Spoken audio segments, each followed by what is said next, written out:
நாங்கள் வாரிசு இல்லாத வாரிசு, அதையும் நான் இங்கே சொல்லிக்கொள்கிறேன். அவங்க அப்பா கட்சியில் அவங்க இல்லை, எங்கள் அப்பா கட்சியில் நான் இல்லை. அதனால தான் அவர் சொல்லும்போது அவங்க அப்பா லெஜிஸ்லேச்சர், இவங்க எக்ஸிக்யூட்டர்னு சொல்லும்போது இன்னொன்னே சொல்லியிருக்கணும், அவங்க அப்பா காங்கிரஸ், இவங்க பிஜேபி அப்படின்னு சொன்னால். ஏன்னா அப்பா வழியில் வராமல் அப்பா கேட்காமே பெரிய ஆளாக வர முடியுன்றதுக்கு நாங்கள் 2 பேரும் ஒரு எக்ஸாம்பிள். அவங்க கேட்குறாங்களான்னு தெரியாது, கேட்டு அவங்க பெரிய ஆள். நான் எங்கள் அப்பா பேச கேட்கல, ஆனாலும் அவர் சொன்னார், இன்னாரின் மகள். அடிக்கடி ஒன்று சொல்வது உண்டு, மருத்துவம் தானே படித்திருக்கிறீர்கள், தமிழ் நன்றாக பேசுகிறீர்களே, தமிழ் கற்றதனால் தமிழ் பேசுகிறீர்களா என்று என்னை கேட்பார்கள். இல்லை, தமிழ் என்னை பெற்றதனால் நான் தமிழ் பேசுகிறேன்னு சொல்லுவேன். அதனால தான் அவங்க மதுவிலக்கை பற்றி சொல்லும் பொழுது கூட எனது அப்பாவை அவர்கள் நினைவு கூர்ந்தார்கள். அப்போ 24 மணி நேரம் கரண்ட் இருக்குன்னு சொல்கிறாங்களே, திடீர்னு கரண்ட் கட் ஆயிடுச்சு அப்படின்னு சொல்லி நான் உடனே ஒரு கமெண்ட் அடித்தேன். தமிழ்நாட்டில் 24 மணி நேரமும் மின்சாரம் இருக்கிறது என்று மின்துறை அமைச்சரும் சொல்கிறார், முதலமைச்சரும் சொல்கிறார். பாங்க நாம 2 பேரும் வந்த உடனே நீங்கள் ரயில்வேல என்னெல்லாம் நீங்கள் சாதிச்சீங்கன்னு சொன்ன உடனே அதை பொறுக்காமல் இங்கே கரண்ட் கட் ஆகி விட்டது அப்படின்னு நான் சொன்னேன். உடனே இதுக்கு ஒரு ஆர்கியூமெண்ட் வரும். என்னன்னா உடனே போய் முதலமைச்சர்கிட்ட சொல்லுவாங்க, இதை மாதிரி பிஜேபியிலையும் பாமகவிலையும் கமெண்ட் அடித்தாங்க, தமிழ்நாட்டில் 24 மணி நேரமும் கரண்ட் இருக்குன்னு சொன்னாங்க, ஆனால் அவங்க மீட்டிங் நடக்கும்போது கரண்ட் கட் ஆயிடுச்சுன்னு சொன்னாங்களே அப்படின்னு. உடனே முதலமைச்சர் கேட்பார், எங்கே நடந்தது? ரயில் பவனில் நடந்தது. ஓ, அப்போ மத்திய அமைச்சர் மீது பழியை போட்டுருவோம், தமிழக அமைச்சருக்கு அதுக்கு சம்பந்தம் இல்லை, மத்திய அமைச்சர் மீது நம்ம பழியை போட்டுருவோம், நல்ல வேளை எந்த இடத்துல நடந்ததுன்னு சொன்னீங்கன்னு சொல்லுவார். ஆக இதுதான் தமிழகத்தில் நடந்து கொண்டு இருக்கிறது. என்னை பொறுத்த மட்டில் நான் ஏற்கனவே சொன்ன மாதிரி என்னை போன்றவர்கள், சகோதரி சௌமியா போன்றவர்கள் எல்லாம் மக்களோடு மக்களாக இணைந்து அவர்களோடு பழகி அவர்களுக்காக நாங்கள் பணியாற்ற வேண்டும் என்று நினைத்து கொண்டிருக்கும் பொழுது எங்களை போன்றவர்கள் எல்லாம் தேர்ந்தெடுக்கப்படாதது என்பது எங்களுக்கும் கவலைதான், மக்களுக்கும் கவலைதான். அது மட்டுமல்ல, குப்பன் அவர்கள், அது மரியாதைக்குரிய சௌமியா அவர்கள் ரொம்ப அழகாக ரயில்வே அமைச்சரவையாக அவர்கள் ரயில்வே அமைச்சராக இருந்த போது மிக அழகாக என்னென்ன திட்டங்கள் கொண்டு வரப்பட்டது என்று சொன்னார்கள். இன்று நான் பெருமையாக கருவது வந்தே பாரத் ரயில். நான் கனடாவில் படிக்கும் பொழுது வந்தே பாரத் ரயில் போன்ற ரயில்களை பார்த்துவிட்டு இதை போல ரயில்கள் நம் நாட்டிற்கு வருமா என்று ஏங்கிக் கொண்டிருந்த காலத்தில் கன்னியாகுமரியிலிருந்து திருநெல்வேலியிலிருந்து கூட வந்தே பாரத் ரயில் நமக்கு வருகிறது என்று மாபெரும் திட்டத்தை கொடுத்த பாரத பிரதமர் அவர்களுக்கும் ரயில்வே அமைச்சர் அவர்களுக்கும் நான் எனது வணக்கத்தை தெரிவித்துக் கொள்கிறேன். தமிழகம் 2 நல்ல பாராளுமன்ற உறுப்பினர்களை இழந்து விட்டது அப்படின்னு. ஆனா இன்னைக்கு சகோதரி சௌமியா அவர்கள் பேசும்பொழுது நான் ஒன்று நினைச்சேன்னா, பாராளுமன்ற உறுப்பினரை மட்டும் இழக்கவில்லை, தமிழகம் ஒரு நல்ல ரயில்வே அமைச்சரையும் இழந்து விட்டது. அந்த அளவிற்கு மிக அழகாக ரயில்வே திட்டங்களை பற்றி மிக அழகாக அவர்கள் எடுத்து கூறினார்கள். அதனால இப்போ இழப்பு யாருக்கு என்று தமிழக மக்கள் புரிந்து கொள்வார்கள். ஏனென்றால் மக்களை சந்தித்து மக்களுக்காக போராடும் பொழுதுதான் நல்ல பாராளுமன்ற உறுப்பினர்களாக இருக்க முடியும். ஆனால் இன்னைக்குள்ள பாராளுமன்ற உறுப்பினர்கள் 40-40ன்னு சொல்லிட்டு போய் மக்களை சந்திக்காதவர்கள் தான் பாராளுமன்ற உறுப்பினர்களாக இருக்கிறார்கள். அதனால தான் நான் போராட போனாலும் கைது செய்யப்படுகிறேன், சௌமியா போராட போனாலும் கைது செய்யப்படுகிறார்கள். என்னென்றால் உண்மை மக்களுக்கு தெரிந்துவிடக்கூடாது என்பதற்காக. ஆக உண்மையை தெரிய வைப்பதற்கு மரியாதைக்குரிய சகோதரர் குப்பன் அவர்கள் இன்று ஒரு நல்ல ஏற்பாடை செய்திருக்கிறார். அவருக்கு முதலில் எனது பாராட்டுகள். அப்போ நான் இதுக்கு கிளம்பிட்டு இருக்கும்போது நான் சொன்னேன், எப்போவுமே புத்தகம் படிக்காமல் நான் ஒரு புத்தக விழாவுக்கு போகிறதில்லை. அதனால என்னோட உதவியாளர்கிட்ட கேட்டேன், புத்தகம் எங்கப்பா வாங்கி கொடுத்தா தானே படிக்கிறதுக்கு அப்படின்னு சொன்னேன். புத்தகம் வந்த உடனே எனது கணவர் டாக்டர் சவுந்தரராஜன் கேட்டாங்க, ஹீட் எக்ஸ்சேஞ்சர்ஸ்னு போட்டிருக்கு, நீ ஒரு பொலிட்டிக்கல் ஹீட் எக்ஸ்சேஞ்சர்கிட்ட போய் ஃபிசிக்ஸ் ஹீட் எக்ஸ்சேஞ்சரை கொண்டு கொடுத்தா என்ன பண்ண வேண்டிய அப்படின்னு. அதுக்கு சௌமியா அழகாக ஒரு பதில் சொன்னாங்க, படித்து விட்டு வரவில்லை, நாங்கள் பார்த்து விட்டு வந்திருக்கிறோம் அப்படின்னு. ஏன்னா அந்த புத்தகத்தை பார்த்தாலே பசி தீரும் அப்படின்ற மாதிரி, பார்த்தாலே அறிவு பெற்றுவிடும் என்ற அளவிற்கு 3 புத்தகங்களை, அதுவும் 10க்கு 10 அடியில் உட்காந்து எழுதுனேன்னு சொல்கிறார் அவர். ஆக இது பல பேருக்கு பாடமாக அமையும். ஆக அப்படிப்பட்ட இந்த புத்தகங்களை பார்த்து நாங்கள் சொல்லும் அளவிற்கு நல்ல ஒரு புத்தகத்தை இங்கே நல்ல 3 புத்தகங்களை அறிமுகம் செய்த மரியாதைக்குரிய குப்பன் அவர்களுக்கு எனது வணக்கத்தை நான் தெரிவித்துக் கொள்கிறேன். தான் பணிபுரிந்த துறையில் இருந்து கற்றுக்கொண்டு அதை மக்களுக்கு கொடுக்க வேண்டும் என்று நினைப்பது மிகவும் அரிதிலும் அரிது. அப்பா ரிட்டையர் ஆயிட்டப்பா, பென்ஷன் வருதுப்பா, நான் ஹாயா படுத்து தூங்கலான்னு அவர் நினைக்கல. அனுபவத்தை அவர் புத்தகங்களாக மாற்றி நம்ம நாட்டு மாணவர்கள் மட்டுமல்ல, அமெரிக்க மாணவர்கள், சீனா மாணவர்கள் கூட படிக்கும் அளவிற்கு நீங்கள் கொண்டு வந்திருக்கிறீர்கள் என்றால் நீங்கள் பாராட்டப்பட வேண்டியவர்கள் என்பதை நான் தெரிவித்துக் கொள்கிறேன். இன்னொன்று, அதாவது அக்கா சௌமியா வந்து வெஜிடேரியனா நான் வெஜிடேரியனான்னு தெரியாது, நான் வெஜிடேரியன். ஆனால் பேசுகிற ஃபுல்லாக வெஜிடேரியனாக நிறுத்திட்டீங்க. ஆனால் நான் ஒரு நான் வெஜிடேரியன், அதனால ஸ்ட்ராங் நான் வெஜிடேரியன். ஆனால் நீங்கள் பேசிக்கிட்டு இருக்கும்போது கரண்ட் போச்சு. தமிழகத்தில் 24 மணி நேரமும் நாங்கள் மின்சாரம் கொடுத்து கொண்டு இருக்கிறோம். எப்பொழுதும் மின்சாரம் கொடுத்து கொண்டு இருக்கிறோம் பாங்க. ஆனால் மரியாதைக்குரிய உள்துறை அமைச்சர் வந்து லேண்ட் ஆகும்போது மின்சாரம் தடைப்பட்டு போயிடும். அதே மாதிரி இங்கே நானும் சகோதரி சௌமியா அவர்களும் இங்கே உட்கார்ந்துருக்கும் போது மின்சாரம் தடைப்பட்டது. வெயிலில் வந்தால் ஜெயிலுக்கு அமைச்சர் இருப்பார், வெயிலில் வந்து அமைச்சர் இருப்பார், ஆனால் ரயிலுக்கு அமைச்சர் கிடையாது. இதுதான் தமிழ்நாட்டோட நிலைமை. ஆக என்னை இப்போ சமீபத்தில் கூட மத்திய அமைச்சர் சொன்னதை ஒரு தவறாக புரிந்து கொள்ளப்பட்டது. ஆக தமிழ்நாட்டுக்கு என்று ஒரு ரயில்வே அமைச்சர் இருந்தால் இன்னும் ரயில்வே திட்டங்களை மத்திய ரயில்வே அமைச்சரோடு சேர்ந்து அவர்களோடு இணைந்து நீங்கள் தமிழகத்திற்கு என்று ரயில்வே திட்டங்களை கொண்டு வருவதற்கு உதவியாக இருக்கும். அதனால் நீங்கள் ஜெயிலில் இருக்கும் போதே ஒருத்தருக்கு ஜெயில் அமைச்சரா, ஜெயில் தான் துறை, அந்த துறை இல்லாத அமைச்சர்னா ஜெயிலில் இருக்கும்போது ஜெயில் துறை அமைச்சராக இருந்தார். ஏனென்றால் மரியாதைக்குரிய முதலமைச்சர் அவர்கள் நல்ல கருத்துக்கள் வந்தால் அதை எதிர்கருத்துக்களாக இருந்தாலும் ஏற்றுக்கொள்ள வேண்டும் என்ற காரணத்திற்காக. இன்னொன்று, இங்கே மரியாதைக்குரிய குப்பன் அவர்கள் மிக நன்றி உணர்ச்சியோடு, அவங்க சகோதரிகள்லாம் பின்னால் இருந்தாங்க, அவர்களை உறிஞ்சி நான் வளர்ந்தேன்னு சொன்னார். எவ்வளோ பெரிய வார்த்தை தெரியுமா? அது பெரிய வார்த்தை.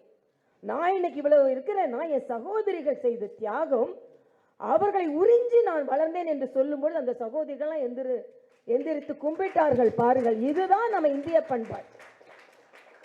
அவங்க சகோதரர் அங்கே உட்கார்ந்து புத்தகம் எழுதியவராக உட்கார்ந்து இருப்பதை பார்த்து நீங்கள் எல்லாம் இப்படி ஆனந்தப்பட்டு கொண்டு இருக்கிறீர்கள். பாருங்கள், இதை பார்த்து நான் ரொம்ப ஆனந்தப்பட்டேன். அதனால் அவருக்கு எனது வாழ்த்துகள். அதே மாதிரி அவருக்கு திரு சதீஷ்குமாராக இருக்கட்டும், நாராயணன், குணசேகர், வெங்கட்ராமன், சம்பத்குமார், உதயகுமார், அவரோட மகன் பிரவீன் போன்றவர்கள் எல்லாம் உறுதுணையாக இந்த புத்தகத்திற்கு இருந்திருக்கிறார்கள். புத்தகம் எழுதுவது என்பது சாதாரண விஷயம் அல்ல. நான் ஒரு புத்தக வெளியீட்டு விழாவிற்கு போனேன். அப்போ ஒருத்தர் கேட்டார், பேச்சாளராக இருக்கிறது சுலபமா, எழுத்தாளராக இருக்கிறது சுலபமான்னு கேட்டார். உடனே அவரு சொன்னார், எழுத்தாளராக இருக்கிறது தான் சுலபம்னார். ஏங்க அப்படின்னு. இல்லை, அழுகுன தக்காளி முட்டெல்லாம் மேலே வந்து விழாது, ஆனால் பேச்சாளராக இருந்தால் பிடிக்கலைன்னா தூக்கி எரிஞ்சிருவாங்க அப்படின்னு சொன்னார். அதே மாதிரி இன்னொரு புத்தக வெளியீட்டு விழாவிற்கு நான் போனேன். அந்த புத்தக வெளியீட்டு விழா புத்தகம் ரொம்ப நல்லா இருந்தது.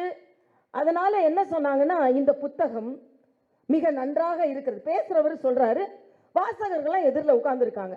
பேசுறவர் சொல்றாரு, இந்த புத்தகம், எழுதுறவருக்கு சொல்றாரு, இந்த புத்தகத்தை நான் 10 மாதமாக எழுதினேன். ஒரு பிரசவத்தை பிரசவிப்பதை போல, ஒரு குழந்தை பிறப்பதை போல நான் பிரசவித்தேன். அதனால இந்த புத்தகம் ஒரு குழந்தையை போல நான் பெற்றெடுத்தேன்னு சொன்னாரு. அந்த புத்தகத்தை படித்தவர், இந்த புத்தகம் இல்லை, அந்த புத்தகத்தை படித்தவர் எதிரில்னு சொன்னாரு, போதும் போதும் குடும்ப கட்டுப்பாடு பண்ணிக்கோங்க, போதும் போதும் அப்படின்னாரு. அந்த புத்தகம் அப்படி இருந்தது.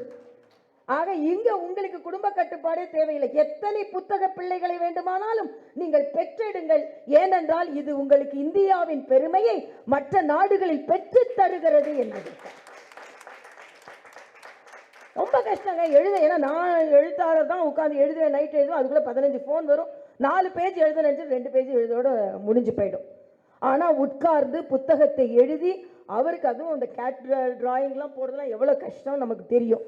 அதெல்லாம் உட்கார்ந்து போட்டு, பிள்ளைகள், அவரோட பையன் அவருக்கு உதவி செய்திருக்கிறார். அவர்களுக்கு எனது பாராட்டை நான் தெரிவித்துக் கொள்கிறேன். ஏன்னா பிள்ளைங்க வந்து சொத்துல மட்டும் பங்கு கேட்கறது இல்லாமல் அப்பாவின் அறிவாற்றலிலும் பங்கெடுத்துக் கொள்கிறேன் என்று ஒரு தம்பி சொல்லி இருக்கிற பிரவீனா பேரு, அவருக்கும் எனது வாழ்த்துக்களை நான் தெரிவித்துக் கொள்கிறேன். அது மாதிரி மூமேத்தாவை இங்கே சொன்னார் அவரை பற்றி. நான் மூமேத்தா கவிதை என்று எனக்கு ஒன்று பிடிக்கும். என்னன்னா, சில பேரின் கையில் இருக்கும் ரூபாய் நோட்டுகள் கூட பெட்டியில் தங்கி விடுகின்றன. என் கையில் உள்ள சில்லறைகளுக்கு கூட சிறகு முளைத்து விடுகிறது அப்படின்னு ஒரு பாட்டு எழுதியிருப்பார். சின்ன விஷயம்னால நான் சிறகு முளைச்சி பறந்து கொண்டே இருப்பேன். ஆனா சில பேர் கத்த கத்தையா நோட்டு வச்சிருந்தா கூட அது பெட்டிக்குள்ளதான் இருக்கும் அப்படின்னு அவர் பாடுறார். ஆக அப்படிப்பட்ட மேத்தா போன்றவர்களே, கவிக்கோ அப்துல் ரஹ்மான் போன்றவர்களே, அவர்களை எல்லாம் அவர் நினைவு கூர்ந்தது எனக்கு மிக்க மகிழ்ச்சியாக இருந்தது. இன்னொன்று, ரயில்வே துறை அவர் பணியாற்றுவதற்கு முன்னால் எப்படி இருந்தோ இன்று வேகமாக பயணித்துக் கொண்டிருக்கிறது. இன்று நம்ம பேசஞ்சர்ல இருந்து வந்தே பாரதத்துக்கு மாறி மரியாதைக்குரிய பாரத பிரதமர் சொல்றார், புல்லட் ட்ரெயின் என்பது ஏதோ ஆடம்பரத்திற்கானது அல்ல, பொருளாதாரத்திற்கானது, சாமானியர்களுக்கானது என்று சொல்லும் அளவிற்கு இந்த பாரத தேசம் வளர்ந்திருக்கிறது. ரயில்வே பத்தி நான் அடிக்கடி காங்கிரஸ் ஆட்சி காலத்துல ஒரு ஜோக் சொல்லுவேன். அதாவது 8 மணிக்கு ரயில் வர வேண்டியதுங்க. இன்னைக்கு நாம 180 km/h ரயில்வே இயங்குகிறது. அப்போ 8 மணிக்கு வர வேண்டிய ரயில்வே ஸ்டாண்டர்ட் டைம்னு பேரே இருந்தது. அப்போ நமக்கு 8 மணிக்கு ரயில் வந்துருச்சுங்க. எல்லாரும் பத்திரிகை சகோதரர்கள், என் அருமை பத்திரிகை சகோதரர்கள்லாம் இங்கே இருக்கிறீங்க, உங்களுக்கும் எனது வணக்கம்.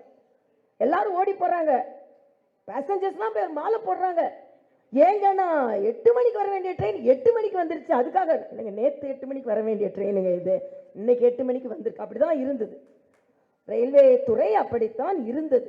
ஆனால் அதை சுறுசுறுப்பாக்கி விரைவுபடுத்தி இன்று ஏறக்குறைய 2.5 லட்சம் கோடி அளவிற்கு வருமானத்தை பெற்று தருகிறது என்றால் எப்படி ரயில்கள் வேகமாக ஓடுகிறதோ அதே போல தொலைநோக்கு பார்வையுடன் மரியாதைக்குரிய பாரத பிரதமர் மோடி அவர்களின் ஆட்சி வேகமாக நடைபெற்று வருகிறது. வந்தே பாரத் போன்ற ரயில்களில் இன்று எல்லோரும் பயணம் செய்துவிட்டு, நான் இதில் வந்தே பாரத்தில் இதை சாப்பிட்றேன், இவ்வளவு சுத்தமா இருக்கு, இவ்வளவு வேகமா இருக்கு அப்படின்னு எல்லாரும் சொல்லிக் கொண்டிருக்கின்ற அளவிற்கு ரயில்வே துறை வளர்ந்திருக்கிறது. இன்னும் பல புத்தகங்கள், அதில் படிப்பவர்கள், அதில் பணியாற்றுபவர்கள் இன்னும் அதிக புத்தகங்களை எழுத வேண்டும் என்பது எனது ஆசை.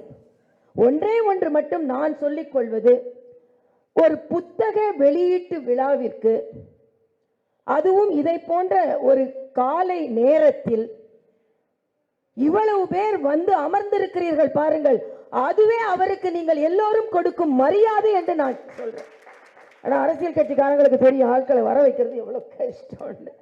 அக்கா அவர்களின் பசுமை தாயகத்தை சார்ந்தவர்களும் இங்கே வந்திருக்கிறார்கள். அவர்கள் இன்னொன்று நான் பாராட்டணும். ஜெனீவா தானே போனீங்க, ஜெனீவால போய் நமது பசுமையை பற்றியும் பசுமை தாயகத்தை பற்றியும் நம்ம நாட்டில் உள்ள வெப்பமயமாக்குதல் பற்றியும் அவர்கள் மிக அழகாக எடுத்து கூறினார்கள். அதற்கு நான் அவர்களுக்கு எனது பாராட்டை நான் தெரிவித்துக் கொள்கிறேன். அதனால தான் சொல்றேன், ஜெனீவால போய் பேசினவங்களுக்கு பார்லிமெண்ட்ல பேச நீங்க வழி கொடுக்கலையே மக்களே, நீங்க கொடுத்திருந்தா என்ன எவ்வளவு நல்ல வாய்ப்புகளை கிடைத்திருக்கும் அப்படின்னு தான். ஏன்னா நாங்கள் போனால் பேசியிருப்போம், இப்போ கூச்சல் போட்டு கொண்டு இருப்பதை பதிலாக நாங்கள் போனால் உண்மையிலேயே பேசி இருப்போம், மக்களுக்கான நல்லது நடந்திருக்கும் என்பதையும் சொல்லி, நான் மரியாதைக்குரிய குப்பன் அவர்களுக்கு நான் ஒன்றை மருத்துவர் என்ற முறையில் நான் சொல்வது, உங்கள் உடல் ஆரோக்கியத்தை நன்றாக பார்த்துக் கொள்ளுங்கள். நீங்கள் இந்த புத்தகங்களை எல்லாம் பார்க்கும்பொழுது நீங்கள் இதை போல தொழில்நுட்பத்தை எழுதுவதற்கு நீங்கள் தேவை. அதனால் நீங்கள் உங்கள் உடல் நலத்தை நன்றாக பார்த்து கொண்டு இன்னும் அதிகமாக எழுதி எங்களை போன்றவர்களை அதிகமாக புத்தக வெளியீட்டு விழாவிற்கு அழைத்து, நாங்கள் கூட்டணியில் இருந்தால் கூட அதிகமாக சந்திக்க முடியாத நேரத்தில் இப்படி அதிகமாக சந்திப்பதற்கு வாய்ப்பை ஏற்படுத்தி, கூட்டணியை இன்னும் பலப்படுத்தி, அதற்கான வாய்ப்புகளை ஏற்படுத்தி, அதனால் எங்களை போன்றவர்களை இன்னும் வேற அரசியல் கட்சி தலைவர்கள் கூட நீங்கள் கூப்பிடலாம், நான் வேண்டான்னு சொல்லலை. ஆக கூப்பிட்டு நல்ல ஒரு நிகழ்ச்சி, ஏன்னா சகோதரி சௌமியாவை எப்பவும் பார்க்கறதுக்கு வாய்ப்பு கிடைக்காது. இதை மாதிரி நிகழ்ச்சிகளில் பார்க்கும்போது எங்கள் அன்பை நாங்கள் பரிமாறிக்கொள்கிறோம். அதனால் இன்றைய காலகட்டத்தில் இன்னொன்று அவர் ஒன்றை சொன்னார், ஒன்றை மட்டும் நிறைவு செய்கிறேன். நிறைய பேரும் எல்லாம் வெயிட் பண்ணிட்டீங்க. ரிசர்ச்சுக்கு இது ரொம்ப முக்கியம்னு சொன்னார். ரிசர்ச்ன்றது ரொம்ப முக்கியம். ஏன்னா நான் மருத்துவராக இருந்து நிறையா ஆராய்ச்சி கட்டுரையில் ஈடுபட்டவன். அந்த வகையில் இன்னைக்கு ரயிலை பற்றியும் அதற்குள்ள ஹீட் எக்ஸ்சேஞ்சர்ஸ் பற்றியும் அதில் உள்ள டிரான்ஸ்மிட்டர்ஸ் பற்றியும் இன்று ஆராய்ச்சி செய்ய வேண்டிய நிலையில் தமிழகம் இருப்பதை போலவே தமிழகம் இன்று இன்னொன்றிலும் ஆராய்ச்சி செய்து அவசியமாகிறது. கோமியம். வரும்போது தான் படித்து கொண்டு வந்தேன். மாட்டுக்கறி சாப்பிடுவாங்களாம். ஆனா மாட்டோட சிறுநீரை விஞ்ஞானபூர்வமாக அது பாடம் படுத்தப்பட்டு விஞ்ஞானபூர்வமாக ஆராய்ச்சிக்கு உட்பட்டு அது மருந்தாக எடுத்துக்கொள்ளணும்னு உடனே அரசியல் கட்சிகள்லாம் தமிழ்நாட்டில் எதிர்ப்பு தெரிவிப்பார்கள். நான் கேட்கிறேன், சங்க இலக்கியத்தில் கூட மாட்டுச்சாணம் பூசப்பட்ட நாம் முற்றங்களை நாம் பார்த்திருக்கிறோம். மார்கழியில் மாட்டுச்சாணத்தில் தான் நாம பூசணி பூவை வைத்து நாம் அலங்கரிக்கிறோம். ஆக மாட்டுச்சாணத்தை நீங்கள் பூசும் பொழுது அந்த மாட்டின் அமிர்த நீர் என்று அதற்கு பெயர். அப்படி என்றால் உயிருக்கான நீர் என்று பெயர். உடனே என்ன ராஜினாமா செய்யணும் சொல்ல முடியாது, என்ன அலோபதி டாக்டர் கோமியத்தை பத்தி பேசுறேன்னா விஞ்ஞான பூர்வமாக நிரூபிக்கப்படவில்லை என்றால் அதை பற்றி நான் பேச மாட்டேன்.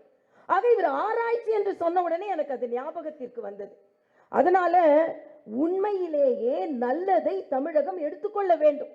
நீங்க மத்திய அரசு திட்டனாலும் எடுத்துக்க மாட்டீங்க, இல்லைன்னா உண்மையிலேயே ஆராய்ச்சி செய்து இது நல்லது என்று சொன்னாலும் நீங்கள் அதை எடுத்துக்கொள்ள மாட்டீர்கள். வேங்கை வயல்ல குடிக்கிற தண்ணியில மலம் கலந்தால் அது உங்களுக்கு குற்றம் இல்லை. ஆனால் கோவின் சிறுநீர் கோமியம் என்றது விஞ்ஞான பூர்வமாக அது அமிர்த நீர் என்று ஆயுர்வேதத்திலேயே சொல்லப்பட்டிருக்கிறது என்றால் உடனே நீங்கள் குதி குதி குதி என்று குதிப்பீர்கள்.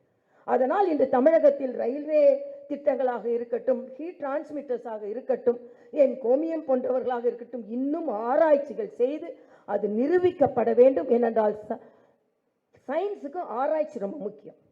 அந்த ஆராய்ச்சியினால் சில நேரங்களில், அதாவது என் உணவு என் உரிமைன்னு சொல்லுவாங்க, ஆனால் அதே நேரத்தில் என் மருந்து என் உரிமை என்று சொன்னால் உடனே அதை ஏற்றுக்கொள்ள மாட்டேன்.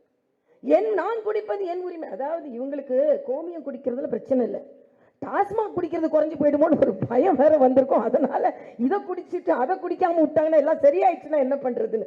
அதனால இன்றைய காலகட்டத்தில் நல்ல புத்தகங்கள் வெளிவர வேண்டும். சகோதரர் குப்பன் போன்றவர்கள் இன்னும் அதிகமாக எழுத வேண்டும். அதுவும் ரயில்வே துறை இன்று ஒரு முன்னுதாரண துறையாக முன்னேறி வருகிறது.